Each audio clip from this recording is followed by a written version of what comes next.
ॐ सहना भवतु सहनौ भुनक्तु सह वीर्यङ्करवावहै तेजस्विनावधीतमस्तु मा विद्विषावहै।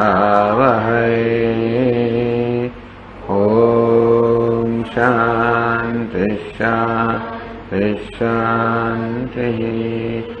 ॐ पूर्णमदः पूर्णमिदं पूर्णात् पूर्णमुदच्यते पूर्णस्य पूर्णमादाय पूर्णमेवावशिष्यते।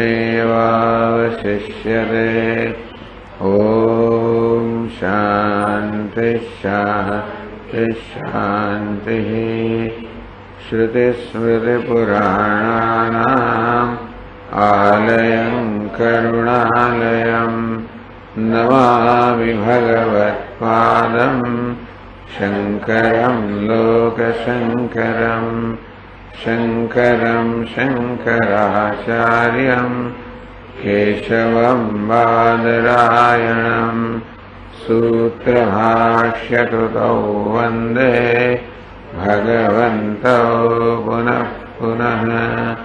ईश्वरो गुरुरात्मेति मूर्तिभेदविभागिने व्योमवद्व्याप्तदेहाय दक्षिणामूर्तये नमः। नमः श्री शंकरानंद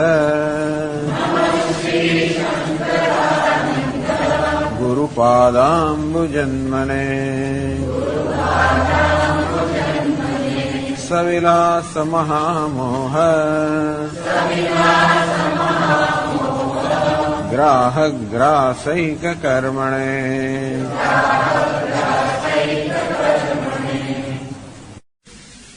यथा वस्तु विज्ञानात् फलं लभ्यत ईप्सितम् काकतालीयतः सोऽयम् संवादिभ्रम उच्यते। स्वयं भ्रमोऽपि संवादे यथा सम्यक् फलप्रदः ब्रह्मतत्त्वोपासनापि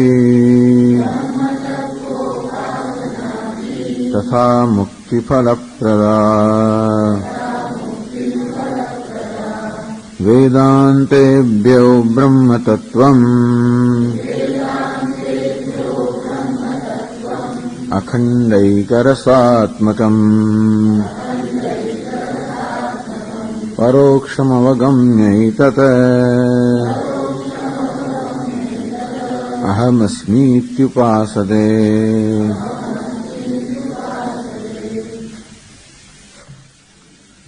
अयथा वस्तु विज्ञानात् फलं लभ्यते ईप्सितं काकतालीयतः स्वयं संवादी भ्रम उच्यते। અને સંવાદી ભ્રમ કહેવામાં આવે છે કે ભ્રમ હોવા છતાં પણ ઈપ્સિતમ ફલમ લભ્યતે. બસ મહત્વનો વિષય છે કે ઈચ્છિત ફળની પ્રાપ્તિ થાય છે.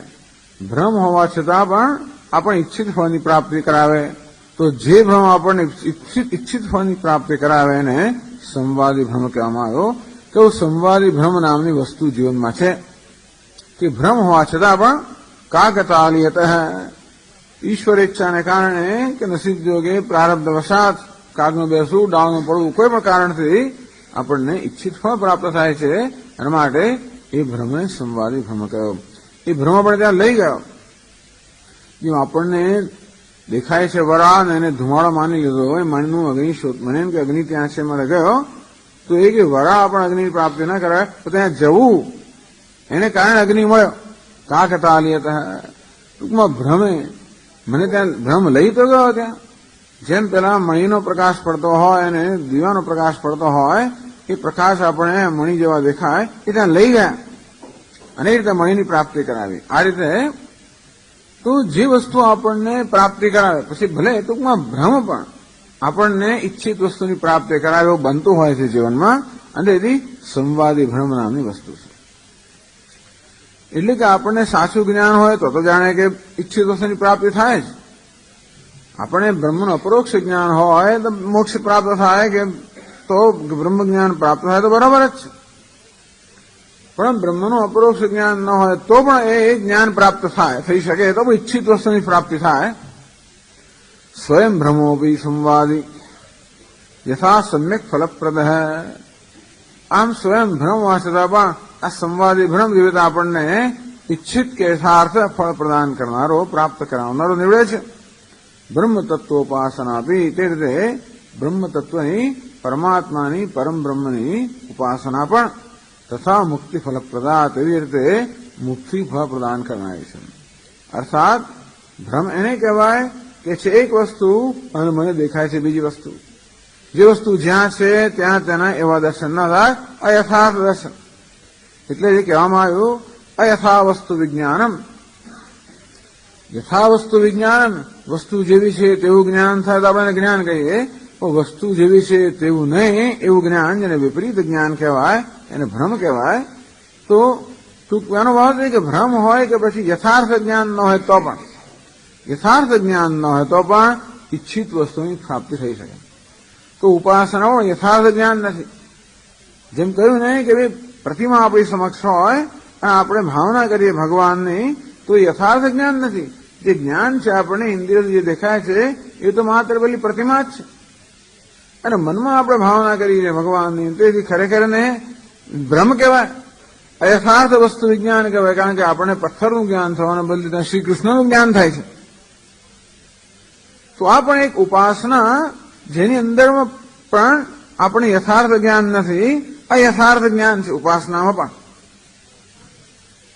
કારણ કે આંખોથી આપણે માત્ર પ્રતિમા દેખાય છે, મનમાં આપણે ભગવાનની ભાવના કરીએ છીએ તો મનમાં જે પ્રત્યય જન્મે છે એ ભગવાનનો જન્મે છે અને ચક્ષુથી દેખાય છે એ માત્ર પ્રતિમા છે.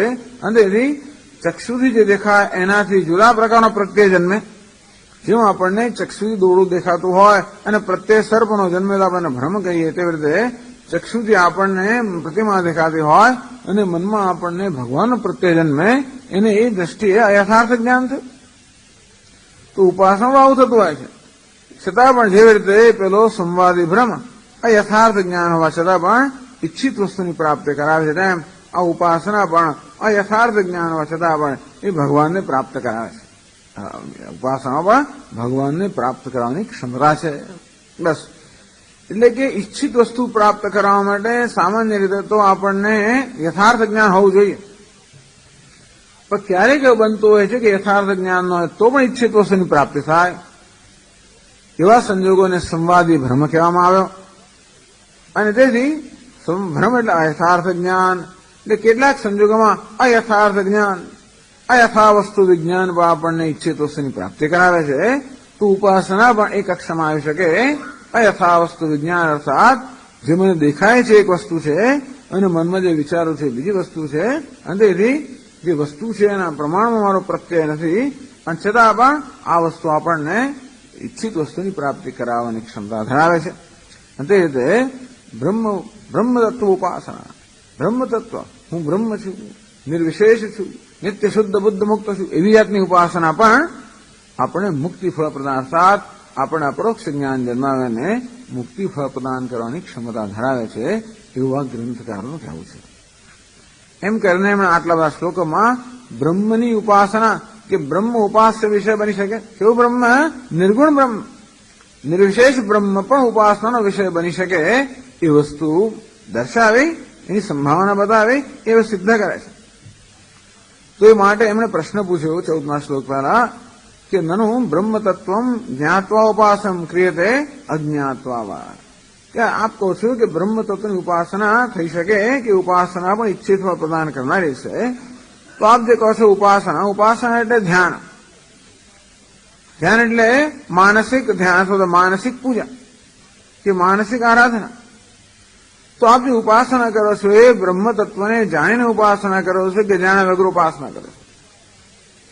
બ્રહ્મ તત્વને જાણતા હો તો ઉપાસનાની આવશ્યકતા નથી, કારણ કે ઉપાસના દ્વારા જે પ્રાપ્ત કરવા માંગો છો બ્રહ્મનું જ્ઞાન એ તો આપને છે જ. અંતેથી બ્રહ્મ તત્વનું યથાર્થ જ્ઞાન હોય તો ઉપાસનાની જરૂર નથી, અને બ્રહ્મ તત્વનું જ્ઞાન ન હોય તો ઉપાસના ધ્યાન નથી છે. કારણ કે ધ્યાન કરવા માટે હંમેશા આપણા મનમાં કોઈને કોઈ વસ્તુની કલ્પના કરવી પડે, મનમાં કોઈ ચિત્ર ખડું કરવું પડે, મનમાં કંઈક ભાવના ઉત્પન્ન કરવી પડે. તો ઉત્પન્ન કરવા માટે આપણને જ્ઞાન તો હોવું જ જોઈએ ને. તો બ્રહ્મનું જ્ઞાન ન હોય તો પેલી ભાવના ઉત્પન્ન ના થાય તો ઉપાસના શક્ય ન બને. અને બ્રહ્મનું યથાર્થ જ્ઞાન હોય તો ભાવનાની જરૂર નથી, મળે ઉપાસનાની જરૂર નથી. એમ કરીને બંને પક્ષમાં ઉપાસનાની યોગ્યતા નથી, જરૂર નથી, કે ઉપાસના શક્ય નથી, એવો પૂરો પક્ષ પહેલા ઉત્પન્ન કરે ને પછી 14મા શ્લોકનો ઉત્તર આપ્યો. વેદાંતેભ્ય બ્રહ્મતત્વમ અખંડૈક રસાત્મકમ પરોક્ષમ અવગમ્ય એતદ અહમ અસ્મીતિ ઉપાસતે. તો કે આપની વાત સાચી છે કે યથાર્થ જ્ઞાન હોય તો ઉપાસનાની જરૂર નથી, અને જરા પણ જ્ઞાન ન તો ઉપાસના શક્ય નથી. તો એક એવી પરિસ્થિતિ જેમાં યથાર્થ જ્ઞાન નથી છતાં પણ જ્ઞાન નથી એવું પણ નથી. એ કેવું છે? પરોક્ષ જ્ઞાન. બહુ કેવી સુંદર રીતે આખો વિષય જે છે એ વિષયને કેવી રીતે અહીં સરસ રીતે એનું પ્રતિપાદન કરે છે. તો વિચાર જેનો વિસ્તાર કેવો સુંદર રીતે કરે છે એક પછી એક વસ્તુનો. એ બ્રહ્મનું પરોક્ષ જ્ઞાન હોઈ શકે. વેદાંતેભ્ય, વેદાંત શાસ્ત્રથી, ઉપનિષદથી, બ્રહ્મ તત્વમ અખંડૈક રસાત્મકમ, કે બ્રહ્મ તત્વ છે એવું તત્વ છે જે બ્રહ્મ છે, અખંડ એક રસ છે. આમ સર્વત્ર આપણને વિષમતા જણાતી હોય, અનેક રસ જણાતા હોય, કોઈ જગ્યાએ સમાનતા નથી, છતાં પણ આ બધી અસમાનતાને જોડનારું, આ બધા વિવિધ રસને જોડનારું પણ એક રસ સમાન તત્વ છે. સમમ સર્વેષુ ભૂતેષુ તિષ્ઠંતમ પરમેશ્વરમ, આમ પ્રાણી માત્રમાં રહેલો એક પરમાત્મા, અને અસમાનમાં સમાન રીતે રહેલો, અનેકમાં એક રીતે રહેલો, વિનાશીમાં અવિનાશી રૂપે રહેલો પરમાત્મા છે. હવે વેદાંત શાસ્ત્રમાં સાંભળીએ અને બુદ્ધિથી વિચાર કરીએ ત્યારે વસ્તુ આપણને યોગ્ય લાગે છે. વાત તો બરાબર છે, યુક્ત છે, તર્કસંગત છે, સમજાયેલી છે. પરોક્ષમ અવગમ્ય, આ રીતે આપણને બ્રહ્મનું પરોક્ષ જ્ઞાન થયું કે બ્રહ્મ છે, અખંડ એક રસ બ્રહ્મ છે. તો નિર્વિશેષ હોઈ શકે. અખંડ અને એક રસ વસ્તુ નિર્વિશેષ હોવી જોઈએ. વિશેષતા હોય તો બીજી વિશેષતા કદાચ જુદી પડે. વસ્તુ જ્યારે કોઈ પ્રકારની વિશેષતા ધરાવતી હોય ત્યારે બીજી વસ્તુ જે બીજી વિશેષતા ધરાવે છે એને કદાચ જુદી પડે. એક વસ્તુ બીજાથી ત્યારે જુદી ના પડે જ્યારે એ પોતે કશી વિશેષતા ન ધરાવતો હોય. જેમ કે આ માટી, એક ઘડો બીજા ઘડાથી જુદો પડે તો એક ઘડો પોતાની વિશેષતા ધરાવે છે, બીજો ઘડો બીજી વિશેષતા ધરાવે છે. તો માટી સ્વયં કોઈ વિશેષતા ન ધરાવતી હોવાને કારણે ઘડાથી જુદી ના પડે. અર્થાત અખંડ એક રસ તત્વ ત્યારે જ હોય છે કે જયારે એ નિર્વિશેષ.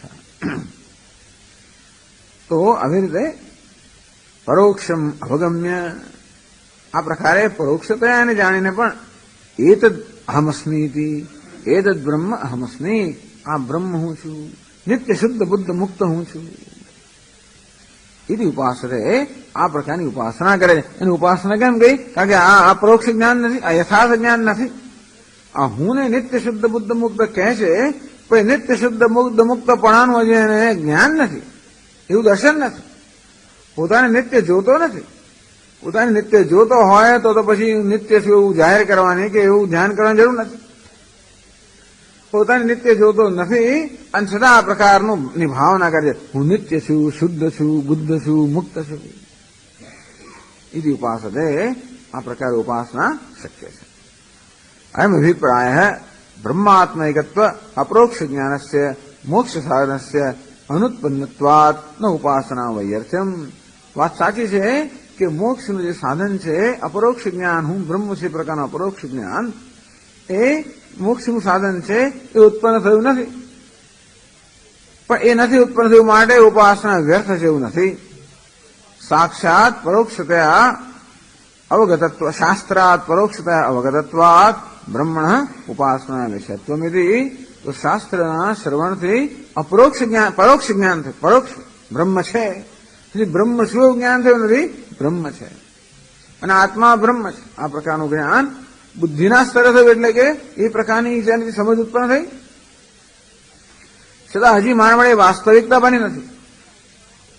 તો એ સંજોગોમાં જે અત્યારે માત્ર એક સંભાવના છે એને વાસ્તવિકતા બનાવવી. સંભાવના એટલે પરોક્ષ જ્ઞાન, વાસ્તવિકતા એટલે અપરોક્ષ જ્ઞાન. તો સંભાવના અને વાસ્તવિકતાને જોડનારી કઈ ગઈ તો કે ઉપાસના, એવું કહેવામાં આવ્યું.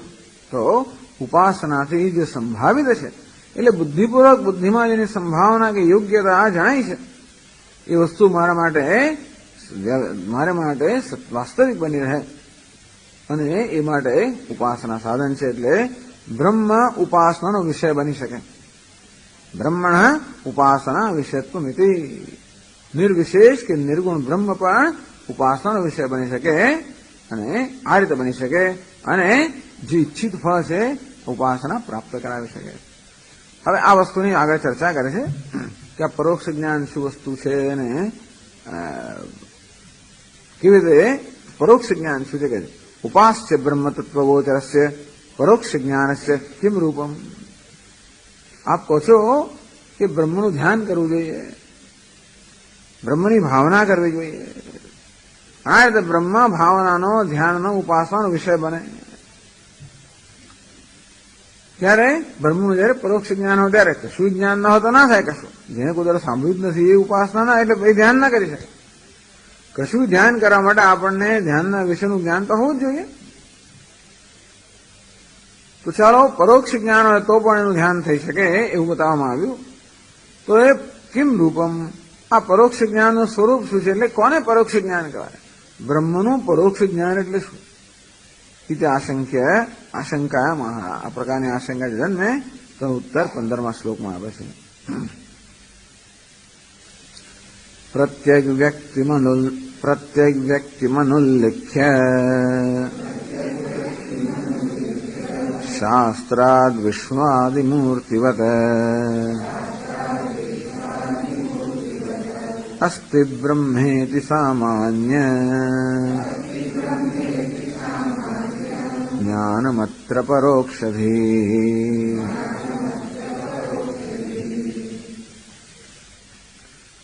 પ્રત્યેક વ્યક્તિમ અનુલ્લિખ્ય શાસ્ત્રાદ વિષ્ણુઆદિ મૂર્તિવત અસ્તિ બ્રહ્મેતિ સામાન્ય જ્ઞાનમ અત્ર પરોક્ષધિ. સામાન્ય જ્ઞાન પ્રત્યેક વ્યક્તિમ અનુલ્લિખ્ય,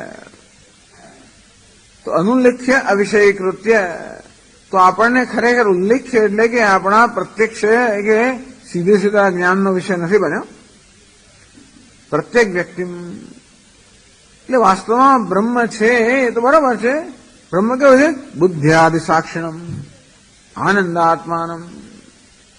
આ બુદ્ધિ વગે યો બુદ્ધે પરતસ્તુ સહ ઇન્દ્રિયાણી પરાણ્યાહુ ઇન્દ્રિયેભ્યઃ પરમ મનઃ મનસસ્તુ પરા બુદ્ધિ યો બુદ્ધે પરતસ્તુ સહ એવમ બુદ્ધે પરમ બુદ્ધવા. તો ચાલો, દેહ કરતા ઇન્દ્રિયો સૂક્ષ્મ છે, ઇન્દ્રિય કરતા મન સૂક્ષ્મ છે, મન કરતા બુદ્ધિ સૂક્ષ્મ છે અને બુદ્ધિ કરતા પણ બુદ્ધિનો દ્રષ્ટા જે છે એ સૂક્ષ્મ છે. આમ પરમ બ્રહ્મ જે જગતનો આત્મા છે વાસ્તવમાં મારો આત્મા છે. આત્મા અર્થાત આ બુદ્ધિ વગેરે એટલે અંતઃકરણની સર્વવૃત્તિનો સાક્ષી છે. એટલું જ નહીં પરંતુ આનંદાત્માનમ પૂર્ણ છે, આનંદ સ્વરૂપ છે. આ સાક્ષી પૂર્ણ છે, આનંદ સ્વરૂપ છે. એ અનુલ્લિખ્ય અવિષયીકૃત્ય, તો કે આ જ્ઞાન નથી. બ્રહ્મ છે એવું જ્ઞાન છે, નિત્ય શુદ્ધ બુદ્ધ છે એવું જ્ઞાન છે. પણ એ નિત્ય શુદ્ધ બુદ્ધ બ્રહ્મ હું છું અર્થાત અંતઃકરણની સર્વવૃત્તિઓનો સાક્ષી ચૈતન્ય એ હું આ બ્રહ્મ છું અને આનંદ સ્વરૂપ છું એવું જ્ઞાન થયું નથી. શાસ્ત્રાદ વિષ્ણુઆદિ મૂર્તિવત અસ્તિ બ્રહ્મેદી, શાસ્ત્રમાંથી શાસ્ત્ર દ્વારા સત્ય જ્ઞાનાદિ વાક્ય જાતાત. શાસ્ત્ર કે સત્યમ જ્ઞાનમ અનંતમ બ્રહ્મ. બ્રહ્મ છે કેવું છે? સત્ય સ્વરૂપ છે, જ્ઞાન સ્વરૂપ છે, અનંત છે. આમ જીવનમાં કંઈક સત્ય હોવું જોઈએ. ભલે આપણને બધું પરિવર્તનશીલ જણાય છે, બધું વિકારી જણાય છે. વિકારેલા સત્ય, અસત્ય એટલે વિકારી.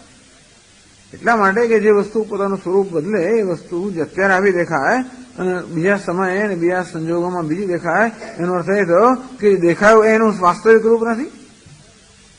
આમ જગતના બધા પદાર્થો પરિવર્તનશીલ છે, પરંતુ આ બધા પરિવર્તનશીલનું અધિષ્ઠાન રૂપ કંઈક હોવું જોઈએ. એ બધા જેમાંથી પોતાનું અસ્તિત્વ પ્રાપ્ત કરે છે, આ બધી પરિવર્તનશીલ વસ્તુ અસ્તિત્વ ધરાવનારી છે, તો જેમાંથી અસ્તિત્વ પ્રાપ્ત કરે છે એવું કંઈક હોવું જોઈએ. સત્યમ એ કેવું છે? જ્ઞાન સ્વરૂપ છે. અર્થાત આ બધું જગત ભલે જળ હોય, પરંતુ અચેતન હોય, પરંતુ એને સત્તા પ્રદાન કરનાર ચેતન તત્વ છે. જગતની બધી વસ્તુઓ ભલે અંતવાળી હોય, મર્યાદિત હોય, દેશ કાળ અને વસ્તુમાં મર્યાદિત હોય, પરંતુ એ બધાનું અધિષ્ઠાન સ્વરૂપ બ્રહ્મ અમર્યાદિત છે. આમ સત્યમ જ્ઞાનમ અનંતમ બ્રહ્મ, આ પ્રકારે આ વાક્ય જયારે સાંભળવામાં આવે એમ કઈ નહીં તો માત્ર સાંભળવામાં જ આવે કે બ્રહ્મ છે, સત્ય સ્વરૂપ, જ્ઞાન સ્વરૂપ, અનંત સ્વરૂપ બ્રહ્મ છે. બ્રહ્મવિદ આપનોતિ પરમ, બ્રહ્મનું જેને જ્ઞાન છે એ બ્રહ્મજ્ઞાની પરમને પામે છે. એવું સાંભળીએ એટલે મને ખબર પડે કે જ્ઞાન, બ્રહ્મના જ્ઞાનથી અનંતની પ્રાપ્તિ થાય છે. તો આ પ્રકારે સત્ય જ્ઞાન સ્વરૂપ બ્રહ્મ છે એવા વાક્યો છે. બ્રહ્મ અસ્તિ, બ્રહ્મ છે, ઈશ્વર છે. કારણ ઈશ્વરનો નિશ્ચય કરવાનો આપણી બુદ્ધિમાં શક્ય નથી. માત્ર શાસ્ત્ર જ એને મળે પ્રમાણ છે. ઈશ્વર છે એનું પ્રામાણ્ય ક્યાં છે? આત્મા છે એ તો પ્રમાણભૂત વસ્તુ છે, પણ આત્મા બ્રહ્મ છે એ માટે શાસ્ત્ર પ્રમાણ છે. અને બ્રહ્મ એ પરોક્ષ હોવાને કારણે બ્રહ્મ છે એ આપણે નક્કી ના કરી શકીએ, એટલે એનો નિશ્ચય આપણી બુદ્ધિ કરી શકતી નથી. ઈશ્વર છે એવું નિશ્ચય બુદ્ધિ કરી શકે, ભલી બુદ્ધિ ના કરી શકે. અને તો ઈશ્વર છે એવું નિશ્ચય કરાય શાસ્ત્રના વાક્ય. ઈશ્વર છે, જગતનું અધિષ્ઠાન છે. તો શાસ્ત્રના વાક્યોથી બ્રહ્મના હોવાપણાનો નિશ્ચય થાય. એવમ સામાન્ય જ્ઞાનમ સામાન્યાકારેણ જાયમાનમ જ્ઞાનમ, કે બ્રહ્મ છે એવું સામાન્ય જ્ઞાન. અત્ર પરોક્ષધિ, તા ઉપાસનામાં આ પ્રકારના સામાન્ય જ્ઞાનને કે ઈશ્વર છે એ જ્ઞાનને પરોક્ષ જ્ઞાન કહેવામાં આવ્યું. એટલે પેલું કહ્યું ને, એક તો બે પ્રકારના ભ્રમ કયા, અસત્વાપાદક, અભાનાપાદક. જેમ 10મા શુક્રના દ્રષ્ટાંત બતાવ્યું 7મા પ્રકરણની અંદર કે 10મો છોકરો ખોવાઈ ગયો, ત્યાં ભ્રમ છે. એ ભ્રમના બે અંશ થયા. એક તો એ કે મને દેખાતો નથી માટે 10મો છોકરો નથી, 10મો છોકરો જણાતો નથી. એ નથી એ કેવું? અસત્વાપાદક. આને જણાતો નથી કેવું છે? અભાનાપાદ. ટૂંકમાં એનું અસ્તિત્વ મને ખબર નથી, એનું ભાન મને નથી. તો ત્યાં જાણવામાં આવ્યું કેવી રીતે પરોક્ષ જ્ઞાન છે અસત્વાપાદક ભ્રમને દૂર કરનારું છે, અપરોક્ષ જ્ઞાન છે અભાનાપાદક ભ્રમને દૂર કરનારું છે. એટલે બ્રહ્મ નથી એવું જે છે પરોક્ષ જ્ઞાનથી એ દૂર થઈ જાય કે બ્રહ્મ નથી એ પ્રકારનો ભ્રમ દૂર થઈ જાય. પણ છેવટે બ્રહ્મનું આત્મ સ્વરૂપ જયારે જ્ઞાન થાય ત્યારે બ્રહ્મનું જે અભાન, બ્રહ્મ છે ખરું પણ મન દેખાતું નથી. જયારે કહેવામાં આવ્યું, પેલું કહે છે કે 10મો ખોવાઈ ગયો, અને ત્યાર પછી એને કહેવામાં આવ્યું કે તું કેવી રીતે નક્કી કરે ખોવાઈ ગયો? તો હું ગણીને નક્કી કરું. કેવી રીતે ગણ્યું? 1, 2, 3, 4, 5, 6, 7, 8, 9. ચિંતા ના કરીશ, 10મો છોકરો છે. એમ જયારે કહેવામાં આવ્યું ત્યારે 10મો છે એવું જ્ઞાન થયું, પછી 10મો કોણ છે જ્ઞાન થયું નથી. એટલે 10મો નથી, અસત્વાપાદક. 10મા ન હોવા પણ જે ભ્રમ હતો એ દૂર થયો જયારે કોઈ આપ્તજને કહ્યું. કોઈ સામાન્ય માણસ તો ના માને, પણ આપ્ત વિશ્વસનીય છે. તો વિશ્વસનીય વ્યક્તિ જયારે એમ કહે કે છે ત્યારે શ્રદ્ધા સ્વીકારી લીધું છે. તેથી એ નથી એ પણ ભ્રમ થયો, પછી દેખાતો નથી ક્યાં છે. ત્યારે ત્વમ 10મોથી તું 10મો છે એમ જયારે કહેવામાં આવ્યું અને ટ્યુબલાઇટ થઈ ગયો, વાત તો પણ હું 10મો છું. અને ત્યારે અભાનાપાદક, 10મું જોતો નથી, જાણતો નથી, એ ભ્રમ પણ દૂર થયો. કેવા જ્ઞાનથી? હું 10મો છું એવા અપરોક્ષ જ્ઞાનથી. આમ 10મો છે એને પરોક્ષ જ્ઞાન કહેવું. એ દ્વારા 10માના ન હોવા પણ ભ્રમ દૂર થયો. પણ એ 10માને પોતાના આત્મ સ્વરૂપે જાણો ત્યારે હું 10માને જોતો નથી, જાણતો નથી, એવો જે ભ્રમ હતો એ પણ દૂર થયો. તો પરોક્ષ જ્ઞાન તો જોઈએ. એટલે બ્રહ્મ ઈશ્વર નથી એવું જે માનનારા લોકો જયારે શાસ્ત્રોમાં શ્રવણ કરે ત્યારે શ્રદ્ધા હોય ત્યારે સ્વીકારે કે હા ઈશ્વર છે. તવ ઐશ્વર્યમ યત્તદ જગદુદય રક્ષા પ્રલયકૃત ત્રયી વસ્તુ વ્યસ્તમ તિસૃષુ ગુણ ભિન્નાસુ તનુષુ. સ્પષ્ટ છે. જેમનો શ્રદ્ધા છે એમને જણાય છે કે ભગવાન આપણો ઐશ્વર્ય અહીં અભિવ્યક્ત છે, પ્રત્યક્ષ છે. જગતનો ઉદય રક્ષા પ્રલયકૃત, જગતનો ઉદય થઈ રહ્યો છે, રક્ષા થઈ રહી છે, પ્રલય થઈ રહ્યો છે, અર્થાત સૃષ્ટિ સ્થિતિ સંહારની પ્રક્રિયા સતત થઈ રહી છે. એ કરનાર કોઈ હોવો જોઈએ. કોઈ પણ કર્મ હંમેશા, કોઈ પણ ક્રિયાઓ જે હોય, કર્મ હોય હંમેશા ચેતન પર આશ્રિત હોય, માટેનો ચેતનાશ્રય હોવો જોઈએ. ત્રય વસ્તુ વ્યસ્તમ, આ ત્રણ વેદની અંદર પણ પ્રતિપાદન કરવામાં આવ્યું છે. તિસૃષુ ગુણ ભિન્નાસુ તનુષુ બ્રહ્મા વિષ્ણુ મહેશ, આ પ્રકારના ત્રણ દેવતાઓમાં આપનું ઐશ્વર્ય છે એ વહેંચાયેલું છે, અભિવ્યક્ત છે. આવું બધું સ્પષ્ટ રીતે આપનું ઐશ્વર્ય જણાતું હોવા છતાં પણ જે લોકો માત્ર હઠપૂર્વક કહે છે કે ઈશ્વર નથી, ને શાસ્ત્રોનું શ્રવણ કર્યા પછી પણ ઈશ્વર નથી એવું કહેવા માટે બહુ હઠ જોઈએ. આપણા શાસ્ત્રો કેવા છે, આપણને યુક્તિપૂર્વક સમજાવનારા છે. અને તો એ રીતે બ્રહ્મ છે, ઈશ્વર છે, એ પ્રકારનું જ્ઞાન થાય. અને એને સામાન્ય જ્ઞાન કહ્યું. ઈશ્વર છે એ સામાન્ય જ્ઞાન છે. અત્ર અસ્યામ ઉપાસનાયામ પરોક્ષ જ્ઞાન વિવક્ષિતમ. અમે જેને પરોક્ષ જ્ઞાન કહીએ છીએ એ આ પ્રકારનું જ્ઞાન છે. तत्र दृष्टांत है, इसके बारे में दृष्टांत है विष्णुवादी मूर्तिवत है. विष्णु वगैरह मूर्ति. महात्मा पूछे हमेशा के प्रमाण क्या है, दृष्टांत क्या है, हेतु क्या है, ये क्या है, प्रश्न पूछे. तो પછી એમને આપણે કહીએ તો ના ચાલે. એનું વ્યવસ્થિત રીતે તર્કબદ્ધ વસ્તુ થવી જોઈએ. તો આપણે પરોક્ષ જ્ઞાનની વ્યાખ્યા કરી, પણ એ આપણા અનુભવનો વિષય હોય તો આપણે સમજી શકીએ ને. ક્યાંય પણ પરોક્ષ જ્ઞાનનો અનુભવ છે ખરો? તો કે હા, વિષ્ણુવાદી મૂર્તિવત. તો વિષ્ણુવાદી મૂર્તિ પ્રતિપાદક શાસ્ત્રજન્ય જ્ઞાનવદ ઇત્યર્થ. તો જેવી રીતે આપણે વિષ્ણુ પુરાણ છે, ભાગવત, શ્રીમદ ભાગવત દરેક ગ્રંથોનો અભ્યાસ અધ્યયન કરીએ કે શ્રવણ કરીએ, અને બીજી ઘણી રીતે જયારે શાસ્ત્રોનું શ્રવણ કરીએ ત્યારે આપણને એનું પ્રતિપાદન થાય કે ભગવાન છે, વિષ્ણુ છે, શંખ ચક્ર ગદા પદ્મ ચતુર્ભુજ છે. ભગવાન શિવ છે, પંચાનન પંચમુખ છે. બ્રહ્મા છે, ચતુર્મુખ છે. કાર્તિકેય છે, ષણમુખ છે. ચાલો, 4 મુખવાળા, 5 મુખવાળા, 6 મુખવાળા આ ભગવાન છે. તો દેવી પણ એવી છે. દેવીના બધા દરેક ચક્રમાં જેમ હોય એમ એના મુખ વધતા જાય એમ કરી કે એમને તો છે આ બધું. આ ક્યાંની ખબર પડી? શાસ્ત્રમાં. તો આપણામાં શાસ્ત્રમાં શ્રદ્ધા હોવાને કારણે આપણે તરત સમજ પડી કે બરોબર છે. અને તો પછી આપણે જેમ વિષ્ણુ ભગવાનની ઉપાસના કરી શકીએ. વર્ણન કરવામાં આવ્યું સુંદર રીતે. કસ્તુરી તિલકમ લલાટ પટલે વક્ષસ્થળે કૌસ્તુભમ નાસાગ્રે રમોક્તિકમ કરતલે વેણુ કરે કંક, એમ કરીને આમ બહુ તાદૃશ વર્ણન જયારે કરવામાં આવે ત્યારે કે કૃષ્ણ ભગવાન છે. અને આ રીતે પછી આપણે એનું ધ્યાન કરી શકીએ. આ પ્રકારે સાંભળ્યું પછી એ પ્રકારનું ચિત્ર આપણે ખરું કરી શકીએ અને ધ્યાન કરી શકીએ. તો આ પ્રકારે વિષ્ણુ કે કોઈ પણ દેવતા, વિષ્ણુનું દૃષ્ટાંત આપવામાં આવ્યું. આવી રીતે દેવતા એનું આપણને જ્ઞાન થાય છે શાસ્ત્રના પ્રતિપાદન. વિષ્ણુવાદી મૂર્તિ પ્રતિપાદક શાસ્ત્રજન્ય જ્ઞાનવત.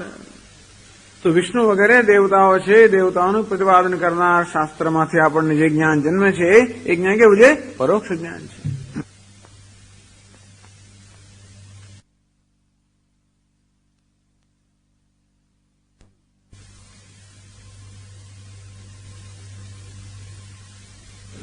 આવા શાસ્ત્ર બ્રહ્મ છે. વિજ્ઞાનમ આનંદમ બ્રહ્મ અસ્તિ બ્રહ્મેતિ વેચ્છે ચેદ્વેદ સંતમેનમ તતો વિદુરતિ. બ્રહ્મ છે એવું જેનો નિશ્ચય છે એને લોકો સંત એટલે કે છે એમ કે છે. આ બધા વાક્યોથી બ્રહ્મ છે એવું જ્ઞાન થાય. ટૂંકમાં આ પ્રકારના જ્ઞાનને પરોક્ષ જ્ઞાન કહેવામાં આવે છે, જે જ્ઞાન ઉપાસના માટેની ભૂમિકા છે. ટૂંકમાં ઉપાસનાનો પાયો ક્યાં છે? આ પ્રકારના પરોક્ષ જ્ઞાન. ननु शास्त्रेण विष्णुआदि मूर्तेः चतुर्भुजत्वाद विशेष प्रतीतेः तज्ज्ञानस्यापि कुतः परोक्षत्वम्। आप तो क्योंकि सामान्य ज्ञान है परोक्ष ज्ञान से, विशेष ज्ञान अपरोक्ष ज्ञान से, ब्रह्म से सामान्य ज्ञान है परोक्ष करो। अस्ति ब्रह्म यदि सामान्य ज्ञान ब्रह्म छे प्रकार सामान्य ज्ञान ने परोक्ष ज्ञान कहेવામાં આવ્યું અને પછી દ્રષ્ટાંત આપવામાં આવ્યું કે વિષ્ણુ વગેરેનું જે જ્ઞાન છે એ એવા પ્રકારે, પરંતુ શાસ્ત્રમાં તો વિષ્ણુ ભગવાનનું તો બહુ વિશેષતા બધી વ્યક્ત કરેલી હોય છે, બધું વર્ણન કરવામાં આવ્યું હોય છે, એટલે આપણે વિષ્ણુ ભગવાનને વિશેષતાઓ સહિત જાણતા હોઈએ છીએ ને। ચતુર્ભુજત્વાદ વિશેષ પ્રતીતે, ચતુર્ભુજ છે, શંખ ચક્ર ગદા પદ્મધારી છે વગેરે। તો શું છે ભાઈ, આ સશંખ ચક્રમાં ઘણા વર્ણન આવે છે, શંખ નંદકી ચક્રી શાંગ ધન્વા ગદાધર રથાંગ પાણી વગેરે, તો આવી રીતે વર્ણન આવે છે ને બધું। તો આ તો વિશેષ જ્ઞાન થયું ને, ટૂંકમાં ભગવાન વિશેષતાઓના વર્ણન વિશેષતાઓ સહિતનું આ જ્ઞાન છે। આપે કહ્યું આગળ કે સામાન્ય જ્ઞાન જે છે એને પરોક્ષ જ્ઞાન કહેવામાં આવે છે, અને એને માટે આપે વિષ્ણુ વગેરેના જ્ઞાનનું આપણે દ્રષ્ટાંત આપ્યું, પરંતુ એ જ્ઞાનમાં તો ચતુર્ભુજત્વ, ચાર ભુજા ધરાવનારા, આમ શંખ ચક્ર ગદા પદ્મ વગેરે આયુધો ધરાવનારા એ પ્રકારે વિશેષ સહિતનું જ્ઞાન થાય છે। તો એ જ્ઞાનને પણ આ પરોક્ષ જ્ઞાન કેવું કહો છો? એ તો જ્ઞાન પરોક્ષ જ્ઞાન થયું ને, જે થયું તે ખરું, ટૂંકમાં સામાન્ય જ્ઞાનને આ પરોક્ષ જ્ઞાન કહેતા હો તો આ વિષ્ણુ વગેરેનું જ્ઞાન પરોક્ષ જ્ઞાન કેમ કહેવાય? કારણ કે એ તો વિશેષતા સહિતનું જ્ઞાન છે। એટલે દ્રષ્ટાંતમાં ભાઈ તો કે દ્રષ્ટાંત કોને કહેવાય? ઉભય સંમત હોવું જોઈએ, ઉભયવાદી સંમત, બંને જે વાદી અથવા વાદ કરી રહ્યા હોય પરસ્પર, એ બંનેને સંમત હોય ને દ્રષ્ટાંત કહેવાય। હું દ્રષ્ટાંત આપું તો કોને કહ્યું પણ સ્વામી ક્યાં ક્યારે જોયું વાત બરોબર નથી, તો હું જે દ્રષ્ટાંત આપું એ બરોબર તો તમે સ્વીકાર નહીં તો ચર્ચા ત્યાં પછી અટકી પડે, ખોટકાઈ જાય। તો અહીંયા પણ વિષ્ણુ વગેરે દ્રષ્ટાંત આપ્યું, પેલું કહે છે પણ એ તો આપ તો સામાન્ય જ્ઞાન પરોક્ષ જ્ઞાન કહો છો, આ જ્ઞાનમાં વિશેષતા સહિતનું જ્ઞાન છે, તો એને કેમ પરોક્ષ જ્ઞાન કહેવાય? તો 16મા શ્લોકમાં એનો ઉત્તર આવે છે। ચતુર્ભુજાદ્યવગત અપિ મૂર્તિમનુલ્લિખન અક્ષય પરોક્ષ જ્ઞાન્યેવ ન તદા વિષ્ણુમીક્ષતે।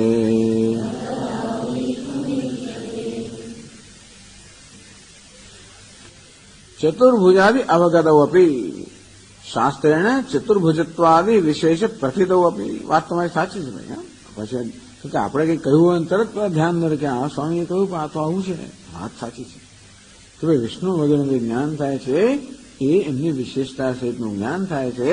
ચતુર્ભુજ છે વગેરે એ પ્રકારની વિશેષતા સહિતનું જ્ઞાન શાસ્ત્ર આપણે સાંભળીએ, આમ શ્રી કૃષ્ણ ભગવાનનું વર્ણન સાંભળીએ એટલે બધી વિશેષતાઓ સહિતનું જ્ઞાન થાય।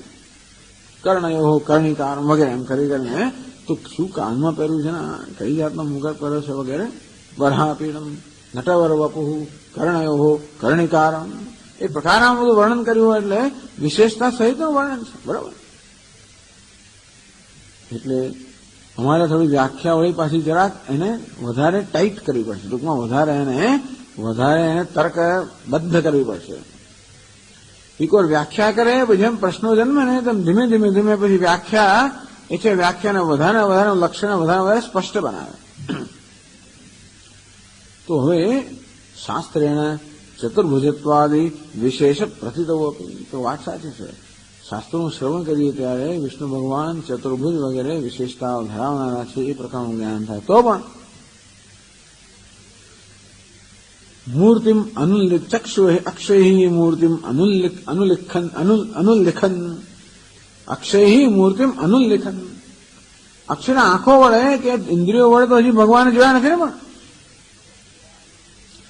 ચક્ષુરાદિ વિષ્ણુઆદિ મૂર્તિમ અવિષયી કુર્વન, તો હજી મનમાં જાણો છો બુદ્ધિમાં કે હા વિષ્ણુ ભગવાન આવા છે, પરંતુ અક્ષય જ્યાં સુધી હું આંખોથી અથવા તો મારી ઇન્દ્રિયોથી એ ભગવાનનો સાક્ષાત્કાર ન કરું ત્યાં સુધી ન તદા વિષ્ણુ મીક્ષતે, ત્યાં સુધી આપણે વિષ્ણુ ભગવાનનું અપરોક્ષ જ્ઞાન પ્રાપ્ત નથી કર્યું. ટૂંકમાં કહેવાનો ભાવ એ છે કે કોઈ પણ વિષયનું જ્ઞાન પ્રાપ્ત કરવા માટે જે પ્રમાણ હોય એ પ્રમાણથી જયારે આપણે જાણીએ ત્યારે જ આપણે એને અપરોક્ષ જ્ઞાન કહીએ.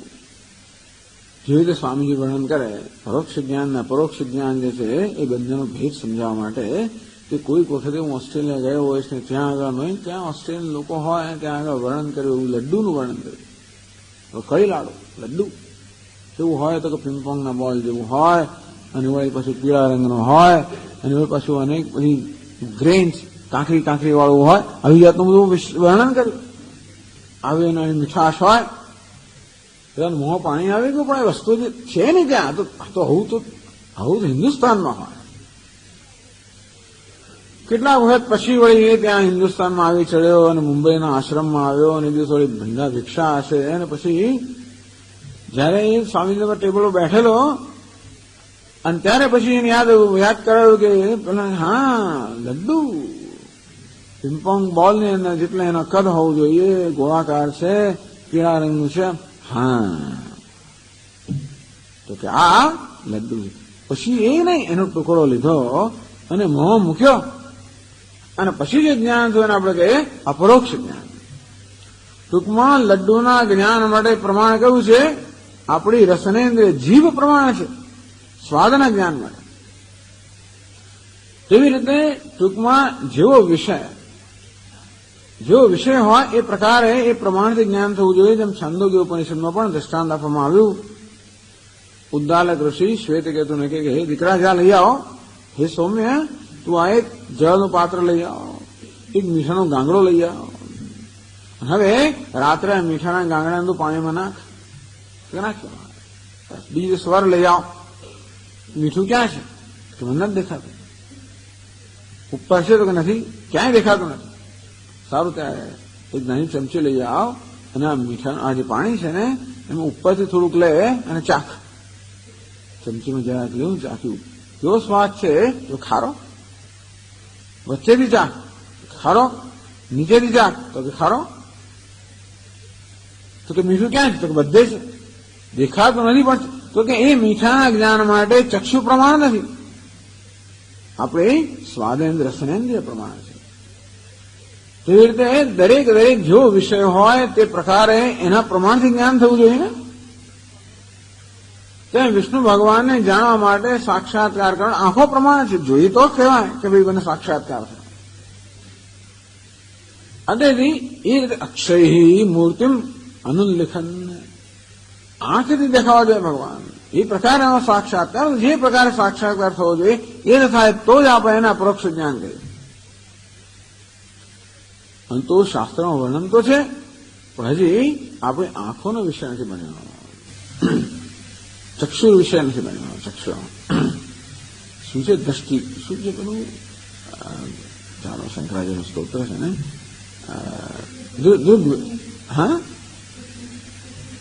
હા કૃષ્ણોક્ષ વિષય. કૃષ્ણ મારો અક્ષી વિષય બને, ભગવાન મારી આંખનો વિષય બને. તો એવી રીતે મૂર્તિ અનુલ્લેખન, જ્યાં સુધી ભગવાનની મૂર્તિનો અર્થ અહીં છે ભગવાનનું સ્વરૂપ. મૂર્તિનો અર્થ પેલી મૂર્તિ નહીં, મૂર્તિનું સ્વરૂપ. તો ભગવાનના સ્વરૂપનો જ્યાં સુધી આપણને આ ચક્ષુથી આપણને સાક્ષાત્કાર વિષય, ચક્ષુથી વિષયીકરણ થવું જોઈએ, માત્ર બુદ્ધિથી નહીં. તો બુદ્ધિથી વિષયીકરણ થયું ભગવાનનું, એને આપણે પરોક્ષ જ્ઞાન કહ્યું. તો જયારે ચક્ષુથી વિષયીકરણ થાય, આ તો આપણે સાકાર ભગવાનની વાત કરી છે. તમે કહો કે તો પછી નિર્વિશેષ ભગવાન આંખથી જોવાની વાત નથી કરતા. જો દ્રષ્ટાંત, તો ભગવાન જયારે વિશેષ સહિતના ભગવાન છે ને એટલા માટે કહ્યું કે પેલાનું દ્રષ્ટાંત કેવી રીતે આપવું? નિર્વિશેષ બ્રહ્મનું દ્રષ્ટાંત આપી જ ના શકાય ને. જે દ્રષ્ટાંત આપો તો વિશેષ વાળું એના પ્રશ્ન નીકળે. આપ તો કહો છો કે વિશેષનું જ્ઞાન થાય ત્યારે તો એને સાચું જ્ઞાન કહેવાય. તો મને વિશેષનું જ્ઞાન છે ખરું, પરંતુ જે પ્રમાણથી જ્ઞાન થવું જોઈએ, ઇન્દ્રિયો અહીંયા પ્રમાણ છે, એનાથી જ્ઞાન થયું નથી, માટે એ જ્ઞાન હજી પરોક્ષ જ્ઞાન જ કહેવાય.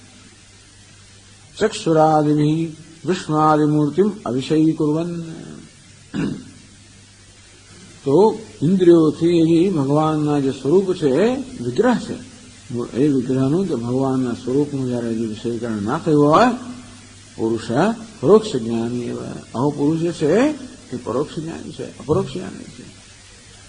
તત્ર ઉપતિમ શા પરથી કહો છો આપ? તો કહ્યું ન તદા વિષ્ણુ ઈક્ષતે, તદા ઉપાસના કાળે વિષ્ણુ ઉપાસ્યમ ન ઈક્ષતે ન ઇન્દ્રિય વિષય કરો ઇત્યર્થ.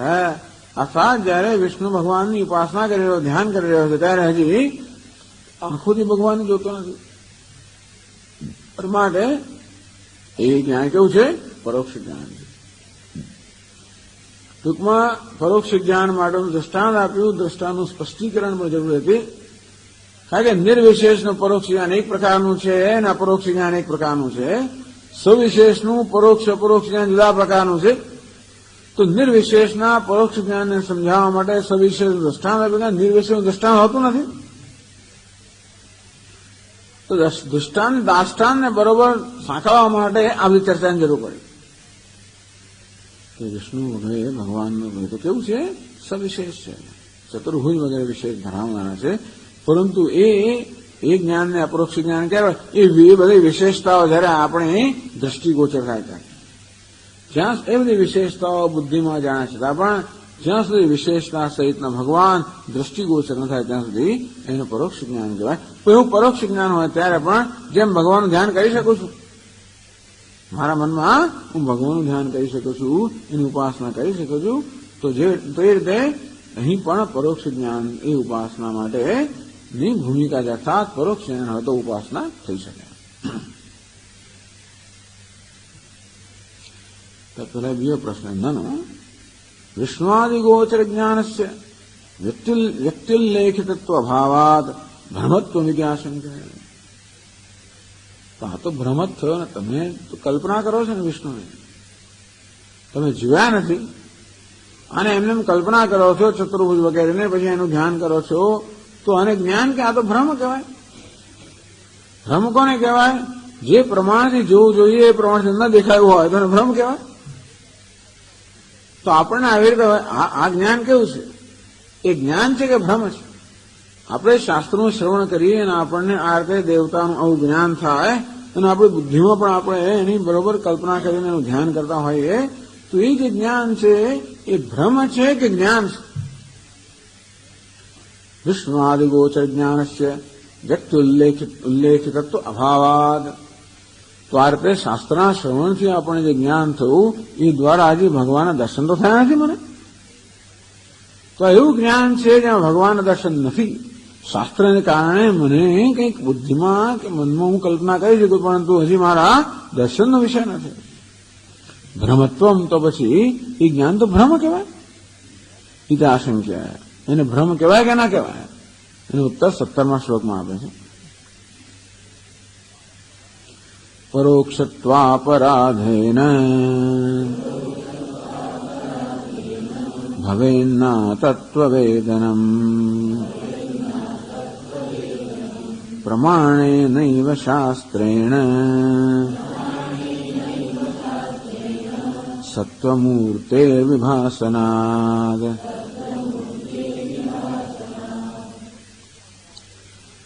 પરોક્ષત્વ અપરાધેન અતત્વવેદમ ન ભવેત. જ્ઞાન પરોક્ષ છે માટે ભ્રમ છે એવો નિયમ નથી.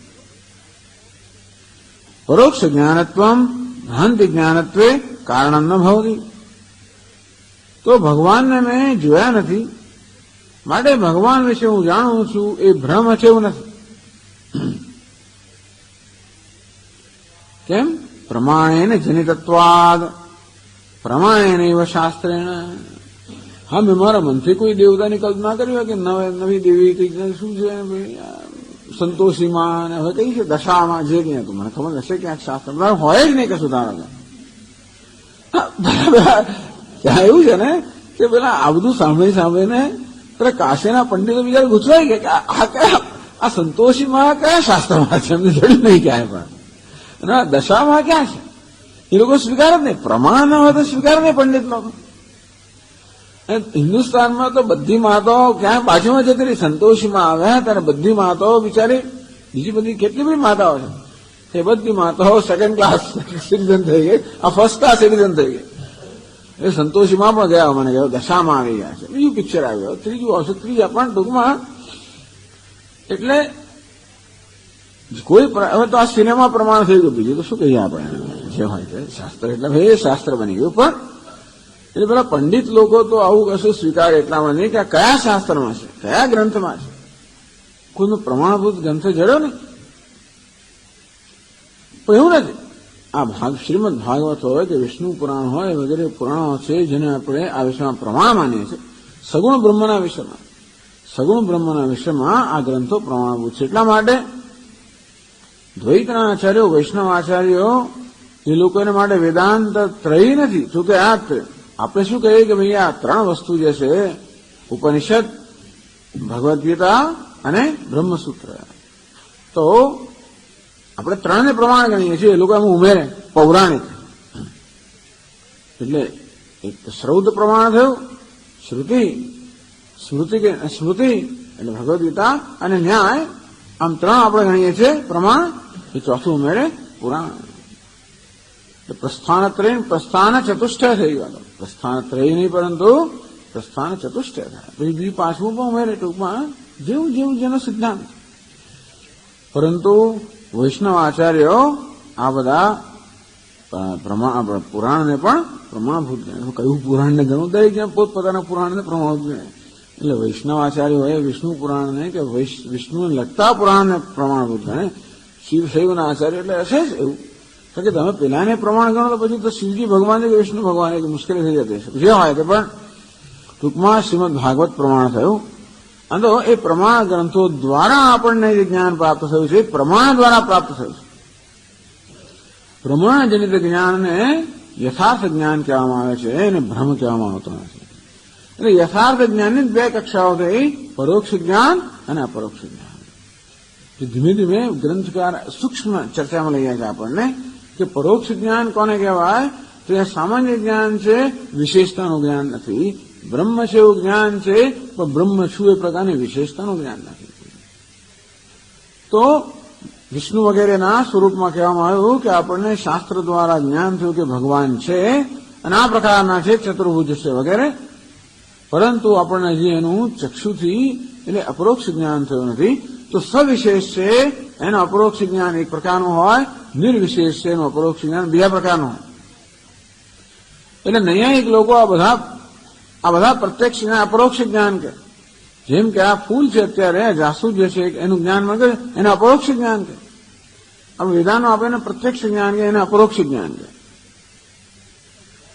આપણે છે ને એમને કદાચ જુદા પ્રકારનું અપરોક્ષ આપવું છે, માટે આપણે જરા અપરોક્ષની વ્યાખ્યા જુદી રીતે કરીએ કે જે પ્રત્યક્ષ પણ નથી અને પરોક્ષ પણ નથી, જે સ્વયં પ્રકાશ છે. એમના માટે તો બધું ઇન્દ્રિય ભાષ્ય છે.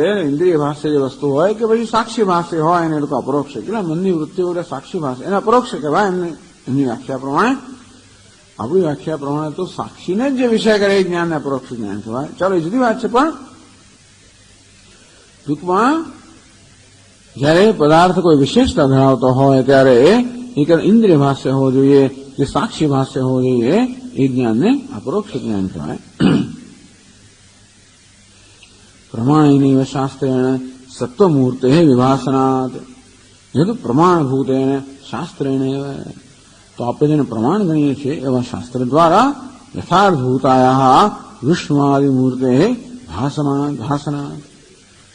તો વિષ્ણુ વગેરે ભગવાન છે, બ્રહ્મા ચતુર્મુખ છે, વિષ્ણુ છે, પંચમુખ શિવજી છે વગેરે આ પ્રમાણભૂત શાસ્ત્રમાં જાણવા મળ્યું.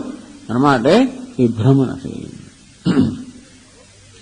તો એટલે પરોક્ષપણું, જ્ઞાનનું પરોક્ષપણું એ ભ્રમનું સાધક નથી. કઈ વસ્તુ ભ્રમની સાધક છે? કિંતુ વિષય અસત્યત્વ.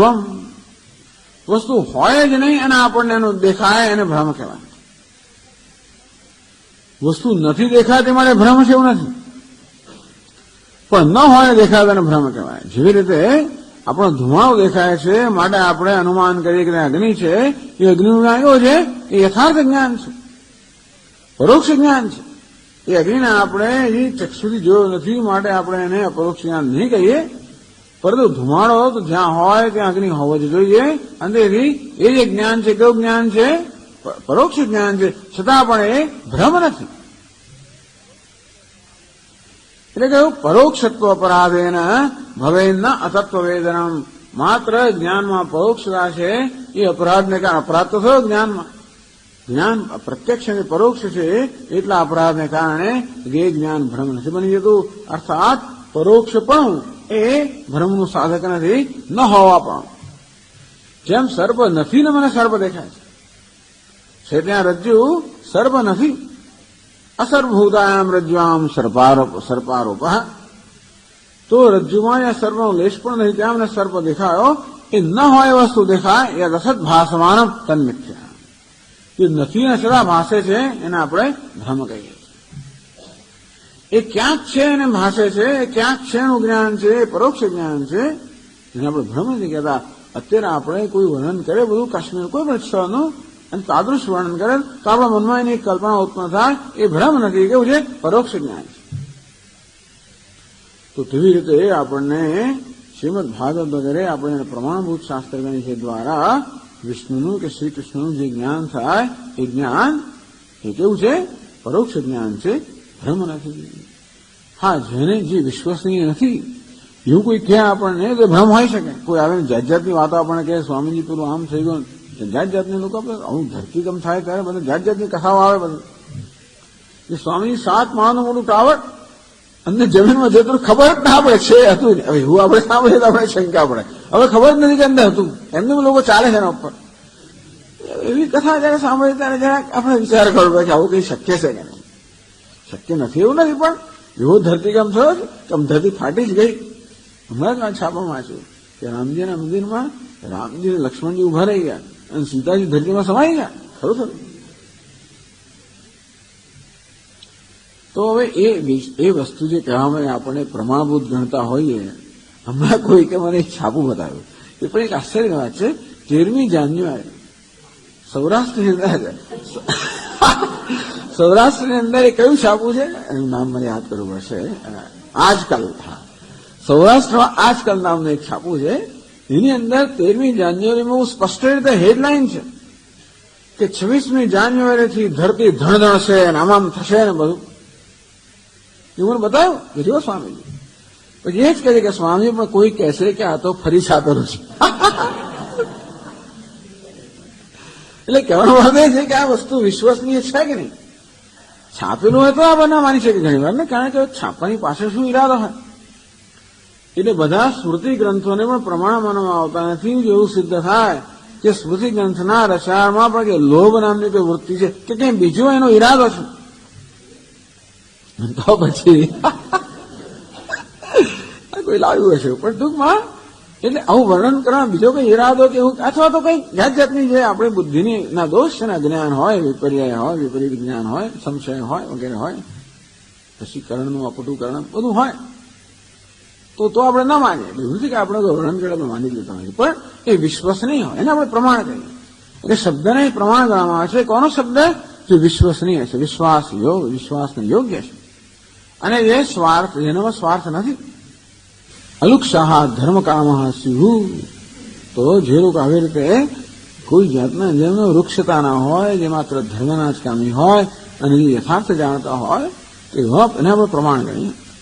એટલે ઘણા લોકો પ્રમાણ લે. કોને પ્રમાણ ગણવું એની બી ચર્ચાઓ છે. એટલે પુરાણને પ્રમાણ ગણવું કે નહીં. દયાનંદ સરસ્વતી કોઈ પુરાણને પ્રમાણ ના ગણે. એટલે આપણા આર્ય સમાજમાં આપણા સ્વામીજી નહીં ભણતો. આર્ય સમાજમાં એ તો બધી ટૂંકમાં આવો તો ભગવાન તમારો હોતો હશે. બધી રાજા બસાને છેતરી ગયો ને, આવો તો ભગવાન હોય કહે નાખો. ચાલો, એટલે ટૂંકમાં એમની જે પ્રકારની રીત હોય છે પ્રામાણ્ય નક્કી કરવાની. તો યહ તો પ્રમાણભૂતેન શાસ્ત્રેણ એવ યથાર્થભૂતાયાઃ વિષ્ણુઆદિમૂર્તે ભાસનાત. તો કે આ પ્રમાણભૂત શાસ્ત્ર છે એ આ પ્રકારની મૂર્તિનું પ્રકાશન કરે છે કે ભગવાન છે ને આવા છે, આ પ્રકારનું રૂપ છે. અને માટે અને પછી આપણને મનમાં જે જ્ઞાન થયું એ જ્ઞાન પરોક્ષ જ્ઞાન ખરું શબ્દથી, પરંતુ ભ્રમ નથી. કારણ કે એ પ્રમાણથી જન્મેલું છે. એ પ્રમાણજન્ય ના હોય તો એને ભ્રમ કહીએ. પ્રમાણજન્ય છે માટે ભ્રમ નથી. તે અનુમાન પ્રમાણ છે. યત્ર યત્ર ધૂમ તત્ર તત્ર વહ્નિ. જ્યાં ધુમાડો હોય તે અગ્નિ હોવો જોઈએ. ધુમાડો દેખાયો માટે અગ્નિ અનુમાન કરી શકીએ. તો અનુમાન પ્રમાણ છે. એને જન્મ જ્ઞાન કેવું છે? યથાર્થ જ્ઞાન છે. પરોક્ષ ખરું પણ યથાર્થ ભ્રમ નથી. તો આ પ્રકારે ભ્રમ કોને કહેવો અને યથાર્થ જ્ઞાન કોને કહેવું એની આ ચર્ચા થઈ.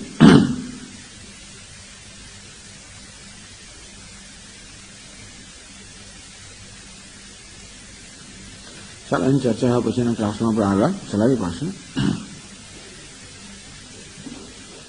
ઓમ પૂર્ણમદ પૂર્ણમિદં પૂર્ણાત પૂર્ણમુદચ્યતે પૂર્ણસ્ય પૂર્ણમાદાય પૂર્ણમેવાવશિષ્યતે. ઓમ શાંતિ શાંતિ શાંતિ. શંકરં શંકરાચાર્યં કેશવં બાદરાયણં સૂત્રભાષ્યકૃતૌ વંદે ભગવन्तौ પુનઃ પુનઃ. ઈશ્વરો ગુરુરાત્મેતિ મૂર્તિભેદવિભાગિને વ્યોમવદ્વ્યાપ્તદેહાય દક્ષિણામૂર્તયે નમઃ. ઓમ શાંતિ શાંતિ શાંતિ. હરિ ઓમ. શ્રી ગુરુભ્યો